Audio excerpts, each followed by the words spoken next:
మీరు తమలపాకుతో ఒకటంటే తాటి చెక్కతో ఇంకోటి అనడానికి మనుషులు రెడీగా ఉంటారే. జనసేన నాయకులు గాజును తొడిగించుకుని ఉంటారు కదా, లేదా పవన్ కళ్యాణ్ గారి అభిమానులు. రేపు మనకి ఒక క్లబ్ డ్యాన్స్ కావాలి, ఐటమ్ సాంగ్ కావాలి.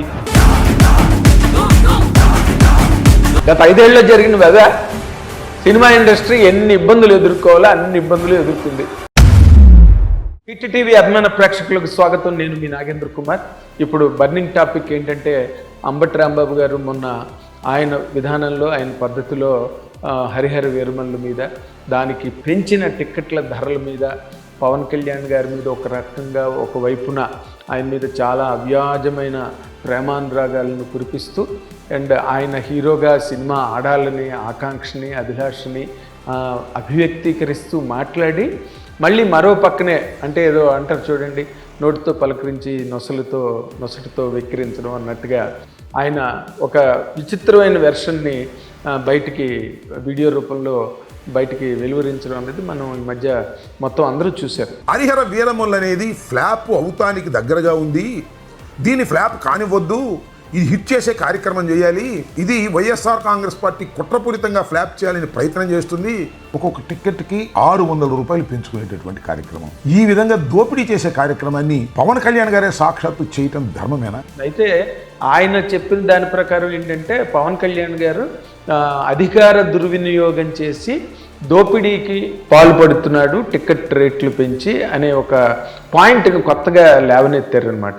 లేవనెత్తి దాని మీద ఇంకా రకరకాలు, ఇంకా అదొక పాయింట్ తీసుకుని ఇంకా అక్కడి నుంచి రాజకీయ దుమారం, ఇంకా రాజకీయ పెంట మొత్తం అంతా మొత్తం అన్నీ బయటకు వచ్చేసాయి. దాంట్లో అంటే ఇన్నాళ్ళు అనుకోని ఘోరమైన పరాజయం వైఎస్ఆర్సీపీ చవి చూడడం అండ్ ఎక్కడికెక్కడ అడ్రస్ లేకుండా అసలు పార్టీ నామరూపాలు లేకుండా పోతుందేమో అనే ఒక భయం కూడా వాళ్ళని వెంటాడుతున్నదని మనకి చాలా పేపర్లు రాస్తున్నాయి అండ్ చాలా ఛానల్స్లో కూడా మనం వింటున్నాం. ఒక వ్యర్థ ప్రయత్నం అన్నది జరుగుతుంది మళ్ళీ అధికారంలోకి రావడానికి. దానికి సంబంధించి ఏం మాట్లాడాలి, ఏం చేయాలో కూడా పాల్పోని పరిస్థితిలో ఇవాళ వాళ్ళకి కొత్తగా ఒక పాయింట్ దొరికింది. హరిహర వీరమల్లు సినిమాకి టికెట్లు పెంచేశారు, అయ్యి బాబాయ్ దోపిడీ అయిపోతున్నది రాష్ట్రం అని చెప్పి పేద ప్రజలు కడుపు కొట్టేస్తున్నారు. ఇలాంటివేవో అప్పుడు వాళ్ళు ఆయన జగన్మోహన్ రెడ్డి గారు గవర్నమెంట్లో ఉన్నప్పుడు కూడా ఇలాంటి వాగ్వాదాలు బాగా జరిగాయి. అండ్ వాళ్ళు రాత్రికి రాత్రి పాత జీవోలు తీసుకొచ్చి భీమలా నాయక్ రిలీజ్ టైంలో టికెట్లు పెంపు పనికిరాదని, పేద ప్రజలకు అందుబాటులో టిక్కెట్లు ఉండాలని అదో రకమైన విచిత్రమైన అది పట్టుకొచ్చారు. పేద ప్రజలు సినిమా నచ్చితే ఆ రోజుల్లో ఎన్టీ రామారావు, నాగేశ్వరరావు సినిమాలకి, తర్వాత చిరంజీవి గారి సినిమాలకి, మధ్య టైంలో కృష్ణ గారి సినిమాలకి వాళ్ళు బ్లాక్లోని ఎంతైనా పెట్టి బ్లాక్లో టికెట్లు కొనుక్కుని వెళ్ళిన చరిత్ర సినిమా ఇండస్ట్రీకి ఉంది. సినిమా ఇండస్ట్రీ ముఖ్యంగా అంబటి రాంబాబు గారికి నేను చెప్దాం అనుకున్నది ఏంటంటే, cinema industry is not a startup company, it's an age old industry. ప్రపంచవ్యాప్తంగా ఉన్నది, మనకి ఈ రోజున బాగా ఇవాల్వ్ అయి ఉన్నది ఇండస్ట్రీ. అండ్ దాని తాలూకా టికెటింగ్ వ్యవహారం కూడా అంతే. అంటే మారుతున్న బడ్జెట్లు, మారుతున్న మేకింగ్ స్టైల్స్, మారుతున్న స్టాండర్డ్స్, వీటన్నిటి రీచే టికెట్ రేట్లు కూడా తర్వాత మామూలు సింగిల్ స్క్రీన్ థియేటర్ల దగ్గర నుంచి మల్టీప్లెక్స్ కల్చర్ వచ్చింది, టికెట్ల రేట్లు పెరిగాయి. అండ్ అఫ్కోర్స్ దాని మీద ఖర్చులు ఎక్కువైపోతున్నాయని పక్కన ఇండస్ట్రీలో కూడా దాని మీద పెద్ద తతంగమే జరుగుతున్నది. దీన్ని ఎట్లాగా కంట్రోల్లోకి తెచ్చుకోవాలి, లేకపోతే సినిమాలకు ఇబ్బంది అవుతుందని ఒక వెర్షన్ అలా రెగ్యులర్గా జరుగుతూనే ఉంది. అది ప్రేక్షకులకి, ఆడియన్స్కి, వ్యూవర్స్కి అందరికీ తెలిసిన విషయమే. కాకపోతే దీనిలో గమ్మత్తు ఏంటంటే, ఎప్పుడు ఎవరికి బదులివ్వని, ఎప్పుడు ఎవరి మీద పౌరుషంగా కానీ పరుషంగా కానీ పరుష పదజాలంతో కానీ లేకపోతే ఆ ఛాయలు ఉన్నట్టుగా కూడా ఈ రోజున ఆయన జీవితంలో ఎప్పుడూ మాట్లాడిని ప్రముఖ నిర్మాత ఏఎం రత్నం గారు కూడా ఈసారి అంటే ఏదో అజాత శత్రువే అలిగినాడన్న టైప్లో ఆయన కూడా రివోల్ట్ అయి మాట్లాడే స్థాయిని మన అంబటి రాంబాబు గారు తీసుకొచ్చినందుకే అదే నాకు చాలా విస్మయం కలిగింది. కావాలని గిట్టని వాళ్ళు అంబటి రాంబాబు గారు కానీ ఇంకెవరు కానీ టికెట్ రేట్లు పెంచారు, దోచుకుని అసలు సినిమా తీస్తే ఆయనకు తెలుస్తుంది. ఆయన వచ్చి రోడ్డు మీద డాన్సులు ఇస్తే కాదు, నా పర్సనల్ అనకూడదు, కానీ ఆయన అన్నారు కాబట్టి ఇప్పుడు అంటున్నాను. నేను సినిమా తీయమనండి, అప్పుడు తెలుస్తుంది. నాతో వచ్చి సినిమా తీయమని నాతోటి పని చేయమనండి, అప్పుడు తెలుస్తుంది. ఆయన మాట్లాడితే ఏమన్నారు, మేము నాతో వచ్చి సినిమా తీస్తే నాతో కలిసి పనిచేస్తే లేదా సినిమా తీస్తే అప్పుడు తెలుస్తుంది డ్యాన్సులు రోడ్డు మీదకి వచ్చి డ్యాన్సులు చేయడం కాదు అని చెప్పి దానికి ఏం పెట్టారు వాళ్ళు. అండ్ ఊరుకోరు కదా, మీరు తమలపాకుతో ఒకటంటే తాటి చెక్కతో ఇంకోటి అనడానికి మనుషులు రెడీగా ఉంటారే.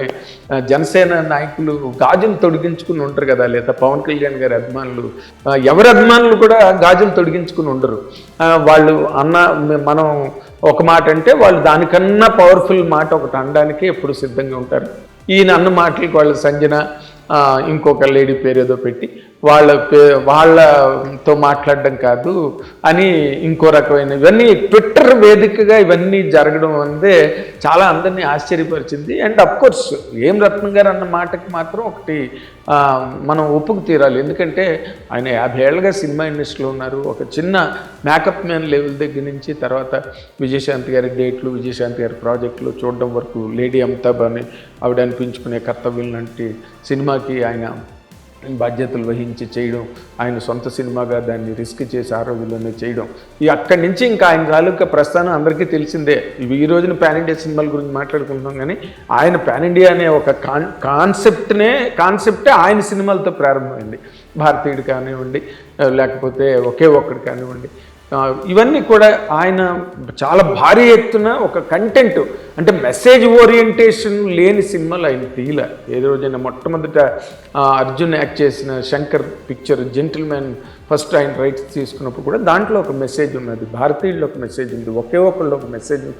సోషల్ పర్పస్ ఉన్న సినిమాలు తీసి ఎంత రిస్క్ అయినా అంత బడ్జెట్ పెట్టి సినిమాలు తీసిన నిర్మాతగా మనం ఇండియా మొత్తంలో చెప్పాలంటే ఒక రత్నం గారి పేరే చెప్పాలి. ఇది అందరికీ తెలిసిన విషయమే. ఎవరు మొన్న పవన్ కళ్యాణ్ గారు కూడా ఆ విషయాన్ని ప్రస్తావించారు స్టేజ్ మీద సినిమా రిలీజ్ అయిన తర్వాత ఆయన ఇక్కడికి వచ్చి మాట్లాడుతున్నప్పుడు.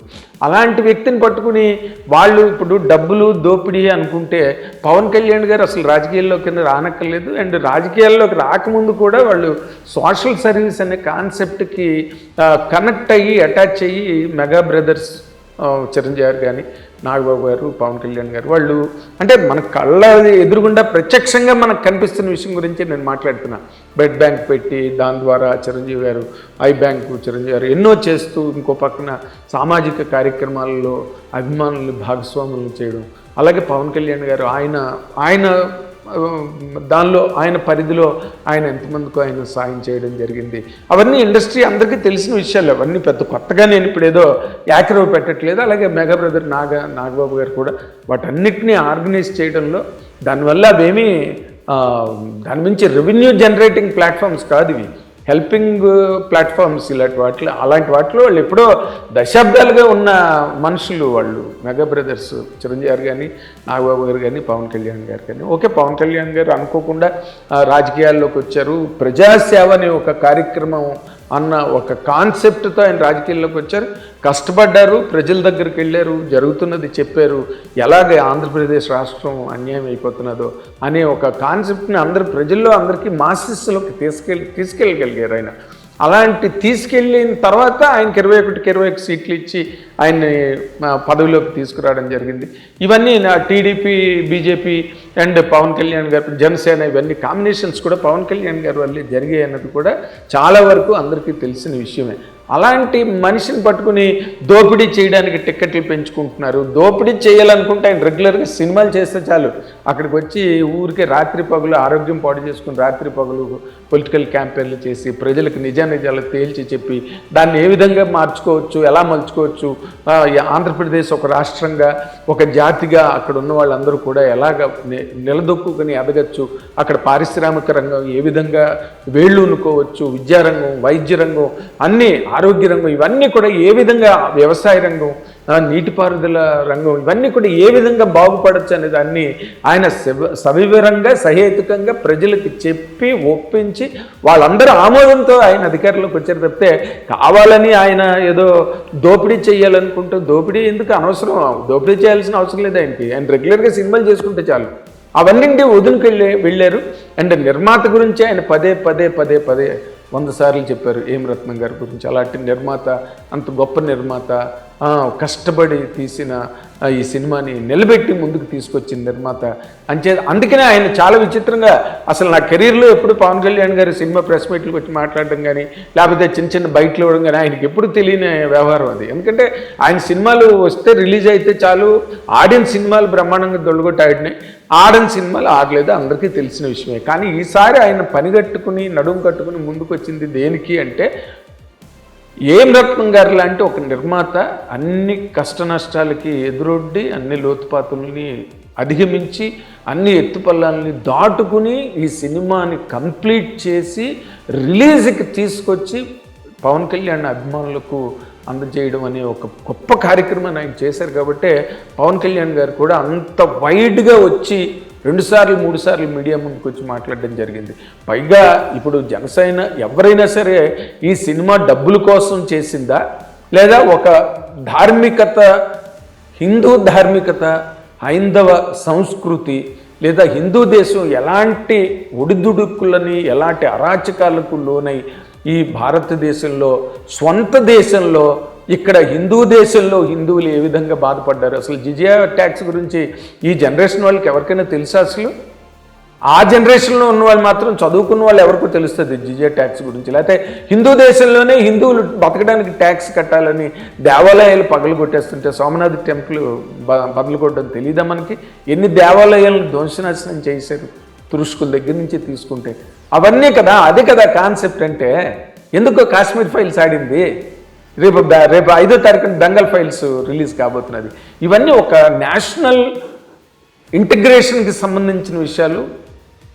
చేజారిపోతున్న మన సంస్కృతి సంప్రదాయాలను మళ్ళీ మనం గట్టిగా ఒడిసి పట్టుకోవడానికి కావలసినట్టుగా హిందువుల్ని ఎక్కువగా చైతన్యపరచడానికి, హిందువులకు ఎదురైన అన్యాయాలను వాటి గురించి ఒక హరిహర వీరమల్ అనే ఒక రాబిన్హుడ్ క్యారెక్టర్ లాంటి ఒక ఫ్యాంటసీ క్రియేట్ చేసి తక్మావన్నీ నిజాలు, ఔరంగజేబు చేసిన అకృత్యాలు, ఆయన వల్ల ఈ దేశానికి జరిగిన అరిష్టాలు, ఏ విధంగా ఈ దేశాన్ని భ్రష్టు పట్టించడానికి ఆయన ఎలాగ దాని ఒక పనిగా పెట్టుకుని ఎలా చేశాడు, హిందూ రాజులను కానీ హిందూ అందరినీ కూడా తొదముట్టించి కాలిమట్టం చేసి గుళ్ళు గోపురాలు అన్నీ కూల్చేసి, అది కదా కంటెంటు.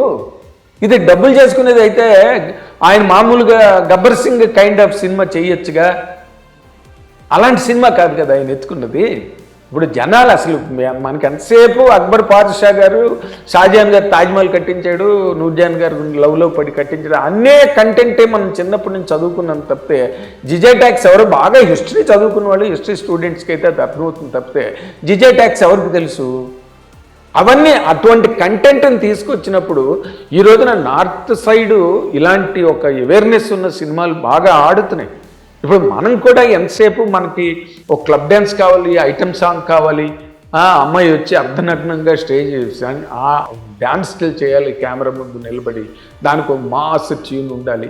చాలా అద్భుతమైన పాటలు కీరవాణి గారు చేశారు, అద్భుతమైన RR, technically very sound film. ఇది ఇన్ని గొడవలు పడి ఇన్ని బాధలు పడి వాళ్ళు చేస్తే ఈయన దాన్ని దోపిడీ అనే ఒక పాయింట్ తీసుకొచ్చి అసలు మీ పార్టీలో జరుగుతున్న గొడవలు మళ్ళీ వాటిని ఎట్లా పునర్నిర్మించుకోవాలి, అసలు ఏమో క్యాడర్ ఏమో రావట్లేదంట, జిల్లా నాయకులు ఆయన గుంటూరు వెస్ట్లోనే బాధ్యతలు స్వీకరించడానికి ఎవరు నాయకులు ముందుకు రావట్లేదు, సభ్యులు అభ్యర్థులు రావట్లేదంటే వాటన్నిటిని మళ్ళీ కలిపి అంబటి రాంబాబు గారి చేతికి ఇచ్చారని చెప్పి టీవీలోని పేపర్లోని అన్నింటిలోనే వచ్చింది. అదేదో వాళ్ళ కార్యక్రమాలు చూసుకోవాలి తప్పితే దీన్ని రాజశేఖర రెడ్డి గారు ఏ రోజున కూడా ఆయన దగ్గర పనిచేసిన మనిషే అంబటి రాంబాబు గారు. రాజశేఖర రెడ్డి గారు ఏనాడైనా సినిమాలకు ఏం కావాలంటే అవి ఇచ్చారు, ఆయన ఎలా కావాలంటే అలా సపోర్ట్ చేశారు. ఎలాంటి ఆపదొచ్చినా ఆయన ముందు నిలబడి సినిమా ఇండస్ట్రీని వెనుతట్టి చేయబట్టుకుని గట్టెక్కించిన సందర్భాలు ఎన్నో ఉన్నాయి, అందరికీ తెలిసిన విషయాలు. అవే జరిగినవి మొన్న గత 5 ఏళ్ళలో జరిగినవి. అవే సినిమా ఇండస్ట్రీ ఎన్ని ఇబ్బందులు ఎదుర్కోవాలో అన్ని ఇబ్బందులు ఎదుర్కొంది వైఎస్ఆర్సీపీ గవర్నమెంట్ పవర్లో ఉన్నప్పుడు. అవి చూసుకోవాలి. పార్టీగతమైన పునర్నిర్మాణం, మళ్ళీ వాటిని ఎట్లాగ లేవనెత్తుకోవాలి. మొత్తం ఎక్కడో పడిపోయింది పవన్ కళ్యాణ్ గారు చెప్పినట్టు, ఆయన అన్నట్టుగా అదపాతాలకి తొక్కేశాడు. ఈ రోజున పార్టీగా నామరూపాలు లేకుండా పోయే పరిస్థితిలోకి వచ్చింది. వాటిని చూసుకోవాలి కాకపోతే సినిమాల మీద ఎందుకండి పడడం రాంబాబు గారు? సినిమాకి ఏం సంబంధం? సినిమా అన్నది నిజంగా రత్నం గారు అన్నట్టు ఉత్తినే చూపిస్తామన్నా కూడా సినిమాకి రారు. ఉత్తినే రండి అంటే. ఎందుకంటే ఈ రోజున మా యుఎస్ రివ్యూలు వచ్చేస్తాయి, తెల్లవారు 11-12 గంటలకే మార్నింగ్ షో రివ్యూలు వెబ్సైట్లో వచ్చేస్తాయి, పబ్లిక్ టాక్ వచ్చేస్తుంది. జనాలకి థియేటర్కి రావట్లేదు అసలు ఏ సినిమాకిను. కాకపోతే పవర్ స్టార్ పవన్ కళ్యాణ్ అనే ఒక మాట, దానికి ఉండే ఆ వైల్డ్ ఫైర్ కనెక్ట్ ఏదైతే ఉందో దానివల్ల సినిమాకి ముందుకి జనాలకి టికెట్ పెట్టినా కూడా ప్రాబ్లం లేదు, ఎంత టికెట్ అయినా కొంటారు. అలాంటి హీరోలకు కదా రేట్లు పెంచుతారు. చిన్న చిన్న హీరోలకు రేట్లు పెంచి ఉపయోగమే ఉంది? మామూలుగా కొనడానికే కష్టంగా ఉంది. మధ్య ఎన్ని సినిమాలు పోయాయి తెలుసా మీకు? అంటే ఏంటి, ఆ హీరోకి ఆ పుల్లు ఉండాలి, థియేటర్ పుల్లు. అలాంటి వాళ్ళకి టికెట్ రేట్లు పెంచినా అప్పటికీ వద్దాం అనుకున్న వాళ్ళు వస్తారు, రాని వాళ్ళు రారు. అది దానిలో దోపిడీ ఏముంది?